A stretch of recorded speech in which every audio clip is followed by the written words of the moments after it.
जय मसीह की। परमेश्वर के लोगों, आज हम क्रूस पर कहे गए 7 वचनों में से चौथे वचन के बारे में सीखने जा रहे हैं। यीशु मसीह का चौथा वचन यह है, हे मेरे परमेश्वर, तूने मुझे क्यों छोड़ दिया, जो कि मत्ती 27 का 46 और मरकुस 15 का 34 में लिखा गया है। दुख एक सार्वभौमिक अनुभव है जिसका सामना हम सभी जीवन में कभी न कभी करते हैं, चाहे वह शारीरिक दर्द हो, हानि हो या भावनात्मक पीड़ा हो। लेकिन शारीरिक दर्द से कहीं अधिक गहरा दुख आध्यात्मिक दुख है, ईश्वर से अलग होने का एहसास। इस तरह के दुख का सबसे बड़ा उदाहरण यीशु मसीह के जीवन में पाया जाता है, विशेष रूप से गतसमनी में और क्रूस पर उनके समय के दौरान। उनका दुख केवल शारीरिक पीड़ा के बारे में नहीं था, यह दुनिया के पाप के भार को सहने की गहरी आध्यात्मिक पीड़ा के बारे में था, ईश्वर पिता से अलगाव जिसे उन्होंने कभी नहीं जाना था।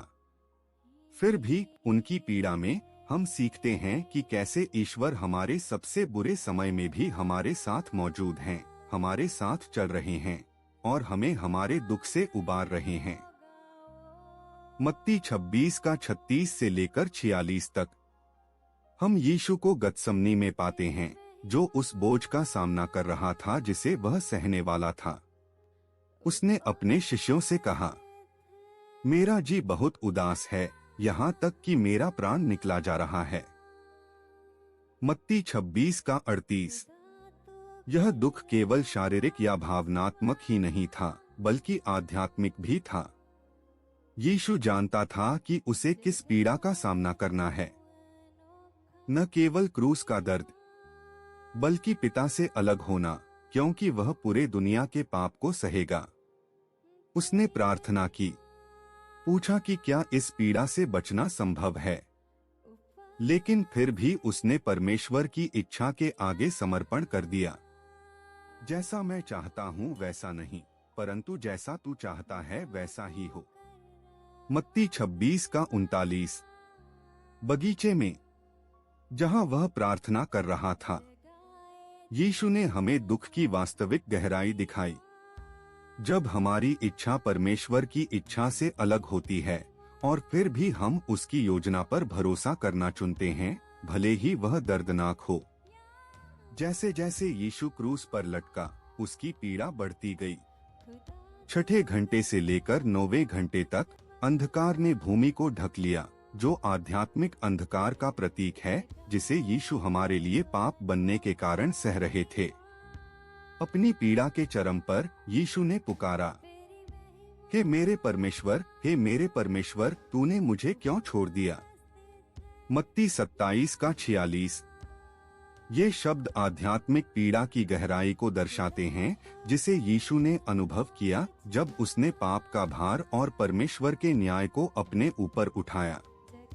यीशु, जिसने पिता के साथ पूर्ण संगति को जाना था, अब अलगाव का अनुभव कर रहा था, छोड़ा हुआ महसूस कर रहा था।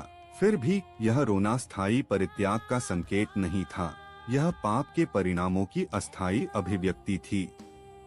परमेश्वर से अलगा। यीशु उस दंड को ले रहा था जिसके हम हकदार थे, ताकि हम परमेश्वर के साथ मेल मिलाप कर सकें।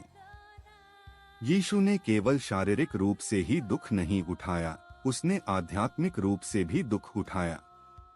2 कुरिन्थियों 5 का 21 हमें बताता है कि जो पाप से अज्ञात था, उसी को उसने हमारे लिए पाप ठहराया, कि हम उसमें होकर परमेश्वर की धार्मिकता बन जाएं। यीशु, परमेश्वर का पाप रहित पुत्र, हमारी ओर से पाप बन गया। उसने जो अलगाव अनुभव किया, वह संसार के पापों को सहने का परिणाम था। यशाया 59 का 2 यह स्पष्ट करता है कि हमारा पाप हमें परमेश्वर से अलग करता है।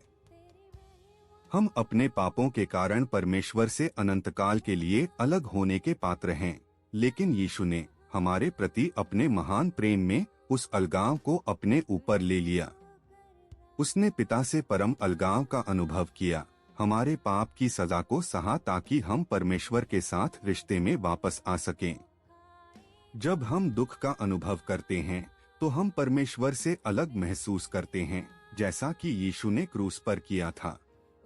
लेकिन सच्चाई यह है कि हमारे सबसे बुरे समय में भी परमेश्वर निकट है।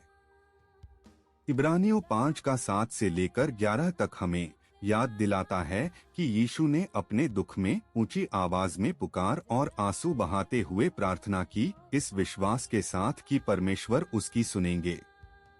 जब परमेश्वर दूर लग रहा था, तब भी यीशु जानता था कि उसके पिता अपने सही समय पर उत्तर देंगे। भजन संहिता का 22वां अध्याय, जो यीशु ने क्रूस पर कहा, निराशा से शुरू होता है, लेकिन परमेश्वर की वफादारी में भरोसे की पुष्टि के साथ समाप्त होता है।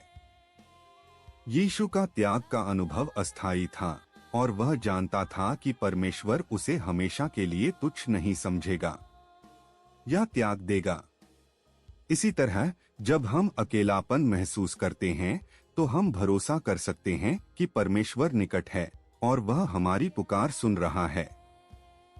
इम्माउस के रास्ते पर 2 शिष्यों की कहानी में, जिसका जिक्र लूका 24:13 से लेकर 35 तक में किया गया है, हम अपने दुख में परमेश्वर की उपस्थिति का एक शक्तिशाली चित्रण देखते हैं।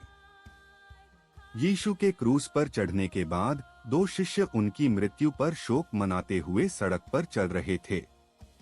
वे हताश और निराश थे और जब वे चल रहे थे, यीशु उनके साथ साथ आए।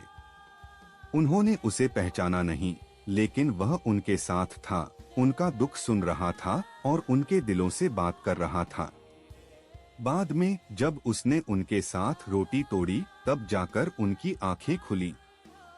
उसी तरह यीशु हमारे दर्द में हमारे साथ चलता है, तब भी जब हम उसकी उपस्थिति को नहीं पहचानते। हम उसे हमेशा नहीं देख सकते, लेकिन वह हमारे साथ है, हमें सांत्वना दे रहा है, दुख के दौरान हमारा मार्गदर्शन कर रहा है। इब्रानियों के लेखक ने हमें बताया कि यीशु ने उस आनंद के लिए जो उसके आगे धरा था, क्रूस को सहा। इब्रानियों 12:2। उसने क्रूस की शर्म और पीड़ा का सामना किया, क्योंकि वह जानता था कि मानवता के लिए उद्धार का आनंद इससे भी बड़ा था। यीशु का धीरज केवल एक निष्क्रिय पीड़ा नहीं थी, यह उद्देश्यपूर्ण था। उसने क्रूस को इसलिए सहा क्योंकि उसे उम्मीद थी कि इससे क्या हासिल होगा, मानवता का उद्धार। इसी तरह जब हम परीक्षणों और पीड़ाओं का सामना करते हैं, तो हम यीशु पर अपनी नजरें टिकाए रखकर सहन कर सकते हैं, यह जानते हुए कि हम जो दर्द अनुभव करते हैं वह अंत नहीं है। हमारे सामने आनंद रखा हुआ है, परमेश्वर के साथ अनंत जीवन, एक पुनः स्थापित किया गया रिश्ता और महिमा की आशा। यीशु का दुख बिना उद्देश्य के नहीं था और न ही हमारा है। यीशु का दुख अब तक का सबसे बड़ा दुख था, लेकिन उसने इसे हमारे लिए सहा। उसने हमारे पापों की सजा ली, परमेश्वर से अलगाव का अनुभव किया जिसके हम हकदार थे, और यह सब सहा ताकि हम परमेश्वर के साथ मेल मिलाप कर सकें। अपने दुख में हम भरोसा कर सकते हैं कि परमेश्वर निकट है, तब भी जब ऐसा लगता है कि वह दूर है।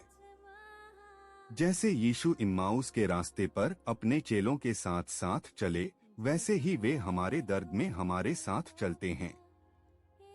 हम हमेशा उनकी उपस्थिति को महसूस नहीं कर सकते, लेकिन वे वहां हैं, साथ चल रहे हैं।